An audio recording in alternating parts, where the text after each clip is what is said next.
Hello everyone, this is doctor Sravanthi, consultant gynaecologist. ఒకసారి ectopic pregnancy వస్తే మళ్ళీ రిపీటెడ్ గా ఎక్టోపిక్ ప్రెగ్నెన్సీ వస్తుందా అని అడుగుతూ ఉంటారు. సో 10 to 20% ఆఫ్ కేసెస్ లో మళ్ళీ సెకండ్ ప్రెగ్నెన్సీలో ఫస్ట్ టైం ఎక్టోపిక్ వచ్చినప్పుడు రిపీట్ అయ్యే ఛాన్స్ అనేది ఉంటుంది.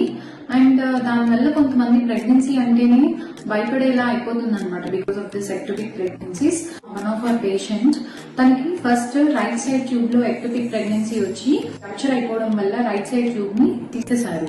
And this is her second pregnancy. ఇందులో లెఫ్ట్ సైడ్ ట్యూబ్ లో ఎక్టోపిక్ ప్రెగ్నెన్సీ వచ్చింది. అండ్ దాంతో పాటు రైట్ ఓవరీలో హెమరేజిక్ సిస్ట్ ఉంది, అది రప్చర్ అయిపోయి లోపలంతా బ్లడ్ అనేది కలెక్ట్ అయింది అనమాట. సో ట్యూబ్ లో ప్రెగ్నెన్సీస్ అనేవి రావడానికి ట్యూబ్ ఫంక్షన్ అనేది సరిగా లేకపోవడం వల్ల వస్తుంది. సో ట్యూబల్ డ్యామేజ్ జరగడానికి కారణాలు ఏంటంటే either infection or any surgeries, tube related surgeries కానీ, లోవర్ అబ్డామిన్ అంటే పెల్విస్ రిలేటెడ్ సర్జరీస్ అయినప్పుడు. అండ్ థర్డ్ వన్ ఎండోమెట్రియోసిస్ అనే కండిషన్ వల్ల. And fourth one advanced maternal age లో ప్రెగ్నెన్సీస్ వచ్చినప్పుడు ఇలా ఎక్టోపిక్స్ రావచ్చు. స్మోకింగ్ వల్ల ట్యూబల్ డ్యామేజ్ అనేది జరుగుతుంది. అండ్ కొంతమంది ఫర్టిలిటీ ట్రీట్మెంట్స్ తీసుకున్నప్పుడు కూడా ఎక్టోపిక్స్ వచ్చే ఛాన్సెస్ ఉంటాయి. I hope this is useful.